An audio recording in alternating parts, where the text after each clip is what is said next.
అమ్మ నిద్రపోతున్నారు అందరూ. జై భీమ్ అందరు చేయతలే. జై భీమ్, జై భీమ్.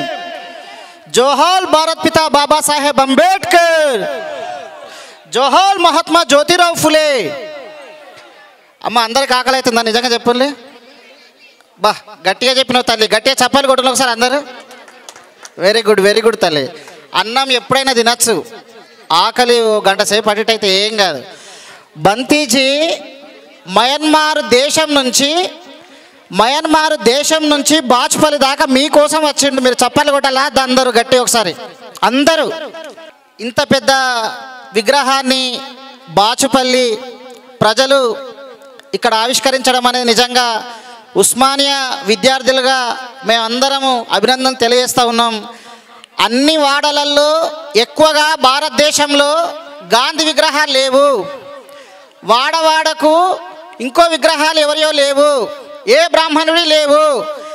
ఎవరినైతే ఊరవతల చదువుకోవద్దని ఎంత హింస పెట్టిందో, ఈ దేశానికి భారత రాజ్యాంగం రాసినటువంటి అంబేద్కర్ విగ్రహమే ఈ దేశంలో ప్రతి గల్లీకి ఉన్నది. అంబేద్కర్ విగ్రహమే. అంత గొప్పవాడు మన డాక్టర్ బాబాసాహెబ్ అంబేద్కర్. గట్టిగా చప్పలు కొట్టాలి అందరూ. కానీ భారతదేశంలో అంబేద్కర్ విగ్రహం ఎక్కడ చూసినా ఇట్లా నిల్చొని ఉంటాడు. ఒక్క బాచిపల్లినే కొంచెం రెస్ట్ తీసుకున్నట్టు కాలు మీద కాలేసుకొని మహాచక్రవర్తిలాగా నిలబడి కూర్చొన్నాడు మంచిగా. ఆ ప్రజలందరికీ జై భీమ్ యూత్ వాళ్ళందరికీ పేరు పేరున జై భీమ్ తెలియజేస్తూ, ఆయనకు మంచి మంచి దండలేసి మల్లెపూలతోటి ఇప్పటిదాకా మీరందరూ ఆయనను అంటే మీ అభిమానాన్ని పూల ద్వారా చప్పట్ల ద్వారా తెలియజేసిండు. మా ఎల్లనో పాట రాసిండు. మంచి మంచి మల్లెలేరి మల్లె పూల దండాలల్లి, మంచి మంచి మల్లెలేరి మల్లె పూల దండాలల్లి, మంచి మంచి మల్లెలేరి మల్లె పూల దండాలల్లి, మల్లె పూల దండాలేస్తుమో మా భారత పిత బాబా సాహెబ్ అంబేద్కర్, మల్లె పూల దండాలేస్తుమో మా భారత పిత బాబా సాహెబ్ అంబేద్కర్, మదిలో నిన్ను దలుసుకుందుమో మా భారత పిత బాబా సాహెబ్ అంబేద్కర్ను, మదిలో నిన్ను దలుసుకుందుమో మా భారత పిత బాబా సాహెబ్ అంబేద్కర్. మంచి చేమంతుల నేరి చేమంతుల మానాలల్లి, మంచి చేమంతుల నేరి చేమంతుల మాలాలల్లి, మంచి చేమంతుల నేరి చేమంతుల మాలాలల్లి, మంచి చేమంతుల నేరి చేమంతుల మాలాలల్లి, చేమంతుల మాలాలేస్తుమో మా జ్యోతిరావు బాఫులేకు, మదిలో నిన్ను దలుసుకుందుమో మా జ్యోతిరావు బాఫులేకు, మల్లె పూల దండాలేస్తుమో మా భారత పిత బాబా సాహెబ్ అంబేద్కర్ కు, మదిలో నిన్ను దలుసుకుందుమో మా భారత పిత బాబా సాహెబ్ అంబేద్కర్. జోహార్ భారత్ పిత బాబా సాహెబ్ అంబేద్కర్. జోహార్ జోహార్. మీరు ఎవరు చప్పాలు కొడతలేరు తల్లి, మంచిగా లేదా పాట? మీ తాత ఎవరైనా చదువుకున్నారా? చెప్పాలి, చదువుకున్నారా మన తాతలు ఎవరైనా? మన నాయనలు ఎవరైనా ఎంబీబీఎస్ డాక్టర్ లైన్లా? కాని వాళ్ళు అందరూ ఒకసారి చేతులు ఎత్తండి.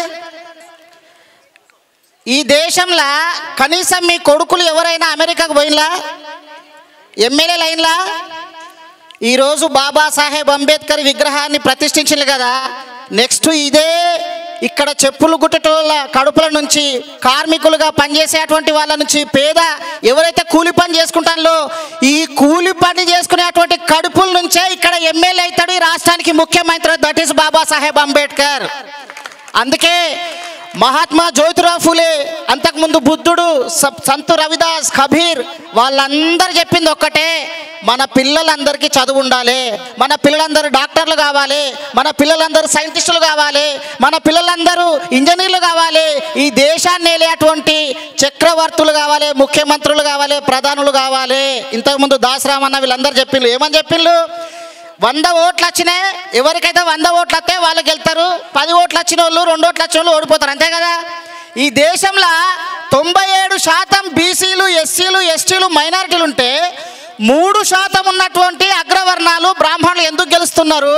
అంబేద్కర్ను ప్రతిష్ఠించడమే కాదు, అంబేద్కర్ విగ్రహం పెట్టడమే కాదు, అంబేద్కర్ విగ్రహము రోడ్డు మీద ఎట్లయితే పెట్టినామో అంబేద్కర్ భావజాలాన్ని పుస్తకాలని మనం ఇంట్లో ఉంచాలి, మన పిల్లలకు చదివించాలి. మన గుండె నిండా అంబేద్కర్ ఇసాని మన పిల్లలకు చెప్పినప్పుడే మన ఓటు మన లేలే వాళ్ళు ఎవరు, మన పార్టీలు ఎవరు, వేరే పార్టీలు ఎవరు, మన శత్రువులు ఎవరు, మన మిత్రువులు ఎవరు, మన కోసం పోరాడిన వాళ్ళు ఎవరు, మనల్ని ఓటు రోజు వచ్చి పైసలు ఇచ్చి తర్వాత మన మీద దాడులు చేసేది వాళ్ళు ఎవరు, మనకిచ్చినటువంటి చట్టాలను అంబేద్కర్ తన పిల్లలను చంపుకొని తన కుటుంబాన్ని త్యాగం చేసి రక్తతర్పణ చేసి రాజ్యాంగం తీసుకొచ్చి హక్కులు కల్పిస్తే ఆ హక్కులను రాజ్యాంగాన్ని సర్వనాశనం చేస్తున్న పార్టీలు ఎవరు? ఎవరికి ఓటేయాలి, ఎవరికి ఓటేయకూడదు? నువ్వు గనుక 500కో 5000కో తులం బంగారానికో లేకపోతే దళిత బంధు ఇస్తాను ఇంకేదో అనుకో ఆశపడి ఓటేస్తే పుట్టబోయే నీ పిల్లలను నువ్వే గొంతు కోసి చంపినట్టు. అంత బలమైనది ఓటు అంటే అది చెప్పిండు అంబేద్కర్. అది అర్థమైనప్పుడు ఈ బాచుపల్లి ప్రజల నుంచే ఇక్కడి నుంచి ఒక గొప్ప ఎమ్మెల్యే పుడతాడు, ఇక్కడి నుంచే రాష్ట్రానికి ముఖ్యమంత్రి పుడతాడు. అవసరం అంటే మోడీని తలదన్నే మునగాడు ఇదే బాచుపల్లిలో పుడతాడు. That is Ambedkar. ఇక్కడ ఈ బజార్లో పెట్టినటువంటి విగ్రహం, రోడ్డు మీద పెట్టిన విగ్రహం, ఆ స్ఫూర్తి మన గుండె నిండి ఉండాలి, మన ఇంటి నిండి ఉండాలి. ఆయన పుస్తకాలు కుల నిర్మూలన నుంచి మొదలు పెడితే ఇన్ని గ్రంథాలు ఉన్నాయి తల్లి. కనీసం ఒక్క పుస్తకం 2 పుస్తకాలను మన పిల్లలకు చదివించాలి. వాళ్ళు ఆ గ్రంథం చదువు ఈ పారాయణం చదువు అంటున్నారు కదా, అవి ఎవ్వరు ఈ దేశ కన్నీళ్లు తుడవలేదు.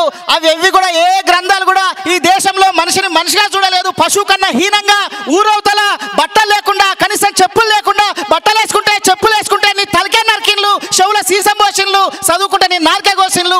ఏ గ్రంథము ఏ దేవుడు కూడా ఈ దేశ ప్రజలను మనలను రక్షించలేదు. ఒక్క బాబాసాహెబ్ అంబేద్కర్ కాన్స్టిట్యూషన్ భారత రాజ్యాంగం మాత్రమే రక్షించింది. ఆ స్ఫూర్తిని ఆ పుస్తకాలను మన పిల్లలకి ఇవ్వకపోతే అంబేద్కర్ విగ్రహం పెట్టుకొని కూడా వేస్ట్. అంబేద్కర్ విగ్రహం పెట్టి కూడా పెడతాం, చక్కగా వెళ్ళిపోతాం. సంవత్సరానికి ఒకసారి జయంతులు లేదా డిసెంబరు 6వ తారీఖు వస్తే వర్ధంతి, డెత్ యానివర్సరీ, బర్త్ యానివర్సరీ తప్ప మనం దాన్ని స్ఫూర్తి నుంచి తీసుకోకపోతే అంబేద్కర్ విగ్రహం పెట్టి కూడా వేస్ట్. అంబేద్కర్ పుస్తకాలు మన పిల్లలకు ఎట్లనైతే నాన్న నువ్వేమవుతావు ఇంజనీర్ని అవుతా, నాన్న నువ్వేమవుతావు డాక్టర్ని అవుతా, బాబు నువ్వేమవుతావు సాఫ్ట్వేర్ని అవుతా, అట్లనే బాబు నువ్వేమవుతావు బాబాసాహెబ్ అంబేద్కర్ని అవుతా, ఈ దేశం తలరాతను రాస్తా, భారత రాజ్యాంగం లెక్క గ్రంథాలు రాస్తా, ఈ దేశ తలరాతనే మార్చేస్తా అనే అటువంటి చరిత్ర కూడా మనం చెప్పాలి. బాబు నువ్వేం చేస్తావు కార్పొరేటర్ను కూడా అవుతా, బాబు నువ్వేం చేస్తావు, తల్లి నువ్వేం చేస్తావురా ఈ ఎమ్మెల్యే కంటెస్ట్ చేస్తా, తల్లి నువ్వేం చేస్తావురా కేసీఆర్కి వెళ్ళొస్తుందా రేవంత్ రెడ్డికి వెళ్ళొస్తుందా? మన పిల్లలంతా చదువుకున్నారా? మన పిల్లల్లాగా ఇక్కడ అంటే బాత్రూమ్ ఇక్కడ మొత్తం ఈ దేశంలో మున్సిపాలిటీ వరకు ఎవరు చేస్తున్నారు? చేతులతోటి మలాన్ని ఎత్తి నుంచి మొదలు పెడితే కార్మికులుగా ఈ దేశానికి బట్టనిచ్చిన వాళ్ళం, చెప్పునిచ్చినటువంటి వాళ్ళం, కుండ చేసినటువంటి వాళ్ళం, ఏ శ్రమ చేయని వాళ్ళు సీటు మీద ఎక్కుతా అంటే 3% ఉన్న వాళ్ళు సీట్ ఎక్కుతా అంటే చదువు లేదు వాళ్ళకు. మనలాగా కష్టం విలువ తెలియదు, ప్రేమ విలువ తెలియదు, కన్నీళ్ళ విలువ తెలియదు, బువ్వలేనటువంటి ఆకలి విలువ తెలియదు. వాళ్ళందరూ ముఖ్యమంత్రులు అవుతా అంటే ఇన్ని పనులు చేసి మలాన్ని కూడా శుభ్రం చేసినటువంటి మన జాతులు ఏ చేతనైతే మలం శుభ్రం చేసినామో, ఏ చేతనైతే ఊడ్చుకుంటా ఈ గలిలన్నీ శుభ్రం చేసినామో అదే చేతి మీద అదే చేతితోటి బాబాసాహెబ్ ఇచ్చిన జ్ఞానంతో ఈ దేశ ప్రధాని కావాలి, ముఖ్యమంత్రి కావాలి. అదే అంబేద్కర్ చెప్పిండు మనకు. ఉత్తర వేరేటోళ్ళ కోట్లు వేయద్దు, తల తెగినా సరే మొండెంతోటైనా మేము కొట్లాడతాం కానీ అగ్రవర్ణాలకు ఓటేయను అని చెప్పిండు బాబాసాహెబ్ అంబేద్కర్. కాబట్టే బాబాసాహెబ్ అంబేద్కర్ నిలబడ్డాడు. తర్వాత కాన్షిరామ్ వచ్చిండు.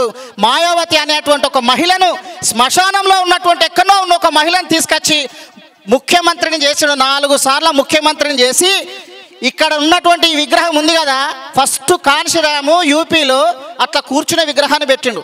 అందరూ అంబేద్కర్ నిలుస్తున్న విగ్రహాన్ని పెట్టినావు కదా అంటే మా అంబేద్కర్ మా కోసం కాయలు కాసి నిలబడి కావలి కాసి రాత్రి పగలనక రోడ్ల మీద ఉన్నాడు. ఒక్కసారైనా మేము పరిపాలకులకు చూడాలనుకున్నాడు కాబట్టి మేము వచ్చినాకైనా కనీసం కూర్చోబెడతామని చెప్పేసి కాలు మీద కాలేసుకొని మహాచక్రవర్తి లాగా కూర్చోబెట్టిండు. మళ్ళా అక్కడి సీను అక్కడ ఉన్నటువంటి అంత అద్భుతమైన చిత్రాన్ని ఇక్కడ తీసుకొచ్చి పెట్టినందుకు నిజంగా జై భీమ్ యూత్ వాళ్ళందరికీ ఒకసారి గట్టిగా చప్పట్లు కొట్టాలి. డప్పులు కొట్టినాడు కొట్టాలి, చప్పట్లు గట్టిగా కొట్టాలి. మీకు ఈ బాచుపల్లి ప్రజలకు గట్టిగా చప్పట్లు. తల్లులారా, ఈ దేశం మాతృస్వామ్య వ్యవస్థది కానీ ఇప్పటి వరకు కూడా ఒక్క మహిళ కాంగ్రెస్ టైంలో ఒక ప్రధానిని అనివార్యంగా ఇందిరాగాంధీని చేసింది కానీ ఇప్పటిదాకా 33%, 50% ఆకాశంలో సగం, జనంలో సగం, జన్మలో సగం ఆడవాళ్ళు అంటున్నారు కదా. మరి ఒక్కరినన్నా ముఖ్యమంత్రి చేస్తున్నారా? ఒక్కరినన్నా ప్రధాని చేస్తున్నారా? ఇవన్నీ జూటా మాటలు. రేపో మాపో కాంగ్రెస్ బీజేపీలు అన్నీ పక్కన పెట్టండి. దేశంలో కనుక ఎలక్షన్స్ అయిపోయిన తర్వాత రాజ్యాంగాన్ని కూడా నాశనం చేసేటువంటి ప్రయత్నం జరుగుతూ ఉన్నది. ఇంతకుముందు పెద్దలందరూ చెప్పారు కాబట్టి ఈ విషయాలన్నీ గుర్తుపెట్టుకోవాలి. ఈ చర్చను మన ఇంట్లో జరుపుకోవాలి. మీరు టీవీలు చూడండి, అన్ని నాటకాలు చూస్తారా, ఓకే, కానీ అంబేద్కర్ చర్చ కూడా చేయండి. మనం ఎక్కడి నుంచి వచ్చినాం, ఒకప్పుడు మన తాతలకు చదువు ఉందా లేదు, మన తండ్రులకు ఉందా లేదు, బట్టలు ఉన్నాయా లేదు, ఆత్మగౌరవం ఉందా లేదు, ఓటు ఉందా లేదు, మరి మాకెందుకు వచ్చింది ఓటు, మేమెందుకు మనకి ఇప్పుడు ఎట్లా వచ్చినాయి, మాకు ఎందుకు చదువు వచ్చింది, మేము ఎందుకు ఉస్మానియా యూనివర్సిటీలో అందరికన్నా పెద్ద ఎత్తున చదువులు చదువుతున్నాం. ఎస్సీ ఎస్టీ బీసీలు అందరూ కూడా 10th, ఇంటర్, డిగ్రీ, తర్వాత పీజీ, తర్వాత ఎంఫిల్, తర్వాత పిహెచ్డి, తర్వాత పీడిఎఫ్. ఆ పీడిఎఫ్ చేస్తున్నా ఇప్పుడు నేను. ఇదంతా ఎక్కడి నుంచి వచ్చింది? ఒక్క బాబాసాహెబ్ అంబేద్కర్ ఇచ్చిన దయ వల్ల వచ్చింది. ఇది మన చర్చ చేయాలి, ఇంట్లో చెప్పాలి. తల్లి ఇగో ఇవి చదవాలరా, నువ్వు తల్లి తండ్రి ఇగో నువ్వు ఇవి చదవాలరా, ఇగో ఈ చర్చ ఎట్లా చదివితే ఒక్క డాక్టర్ ఒక్క ఇంజనీరింగ్ కాదు, ఈ దేశాన్ని ఎవరు వెళ్ళాలి, ఈ రాష్ట్రాన్ని ఎవరు వెళ్ళాలి, ఏ త్యాగం లేనో లేలుతాంటే మన పిల్లలకి చెప్పద్దా? అది చెప్పినప్పుడే ఈ విగ్రహం ఇక్కడ పెట్టినందుకు మనకు నిజమైన సార్థకత వస్తుంది. కాబట్టి ఈ చరిత్రను మనం తప్పకుండా మన పిల్లలకు అందించాలి, మన వాడలకు అందించాలి. అంబేద్కరు, మహాత్మా జ్యోతిరావు ఫులే, కాన్షీరామ్ వీళ్ళందరి ఫోటోలతో పాటు వాళ్ళ పుస్తకాలు కూడా తీసుకురావాలి, మీ పిల్లలకు చదివించాలి. ఆడవాళ్ళు ఆకాశంలో సగం ఇది చెప్పడమే కాదు, నెక్స్ట్ మీ ఓట్లు కానీ లేకపోతే మీ గురించి చర్చ, మీ గురించి అందరూ మాట్లాడతారు, కానీ అందరూ గొంతు కోసేవాళ్ళే, రాజ్యాంగాన్ని మార్చేవాళ్ళే. మన పార్టీ లెవెలు, మన శత్రువులు ఎవరు, మన మిత్రులు ఎవరు అనేది తెలుసుకోవాలి. ముఖ్యంగా అందరికన్నా ముఖ్యంగా ఆడపిల్లలు ఇంకా ఎక్కువగా చదివేయాలని మనస్ఫూర్తిగా కోరుకుంటూ, అంబేద్కర్ మాతృస్వామ్య వ్యవస్థను మళ్ళీ మళ్ళీ పునరుద్ధరించాలని చెప్పిండు. కాబట్టి ఇక్కడ మహిళలు ఎక్కడ ఉన్నారు కాబట్టి అందరూ చదవాలి, ఆ పుస్తకాలు చదవాలని మనస్ఫూర్తిగా తెలియజేస్తూ జై భీమ్. అందరూ ఒకసారి పిడికిలు బిగించి గట్టిగా జై భీమ్, జై భీమ్, జోహార్ భారత్ పితా బాబాసాహెబ్ అంబేద్కర్, జై భీమ్.